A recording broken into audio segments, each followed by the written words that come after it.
Chapter 9 The Festival. Bonfires were burning in the brown pasture. Red flames leapt into the air. More travelers had arrived. Hikers wore backpacks and carried walking sticks. Everyone was watching villagers beat drums and dance around the fires. Many dancers wore bright red and purple clothing. "The festival has begun," said Tenzin. "What is the festival?" said Jack. "The festival of colors," said Tenzin. As they drew closer, Jack saw that the people at the festival all had brightly colored faces. "Look at them!" Annie cried. Everyone's face was painted with many colors: rose red, lime green, sky blue, lemon yellow. "Tenzin! Jack! Annie!" Mina, Fuli, and Amma were shouting and running toward them. Their faces were painted like everyone else's. Amma showered blue powder over Jack, Annie, and Tenzin. Mina flung red and purple powders. Fuli tossed yellow and orange. Soon all their faces and clothes were covered with bright colors. Everyone was laughing. They seemed happy, especially Tenzin.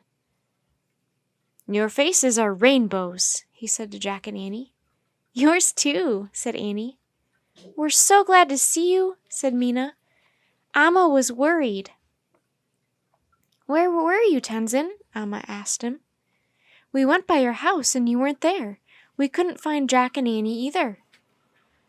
"I took them on a hike," said Tenzin. "You do not have to worry about me anymore, Amma. I am ready to live my life again." Amma grinned. Her eyes were shining. "That is the best news I have ever heard," she said. "Tenzin, join us," said Fuli. She grabbed one of his hands. Mina grabbed the other. They pulled him toward the crowd.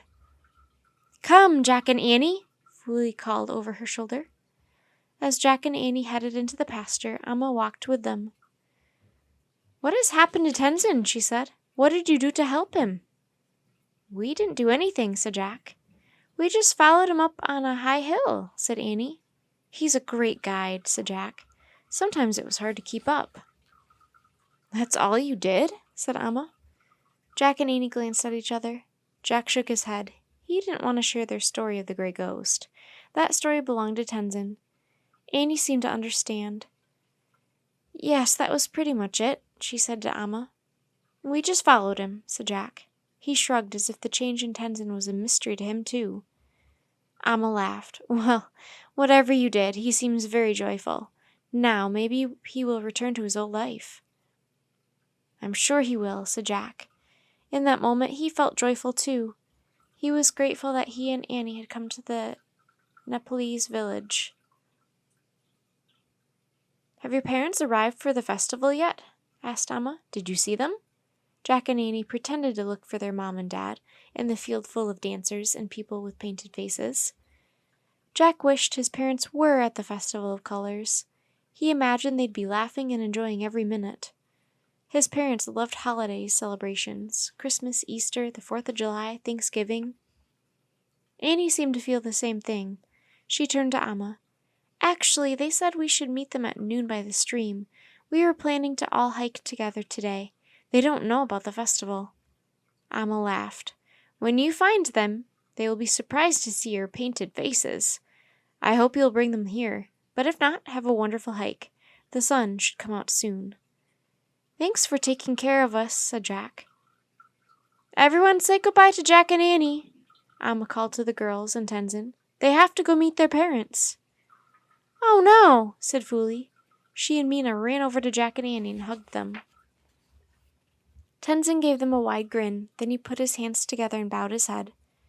Jack and Annie bowed to him too. Then they bowed to Amma and her daughters.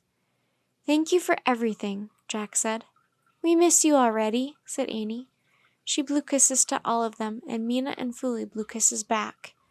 Then Annie and Jack took off down the dirt path and left the pasture. They passed by the mountain stream and headed back into the hemlock grove. Jack quickly found the rope ladder and started up. Annie followed, and they climbed into the magic treehouse.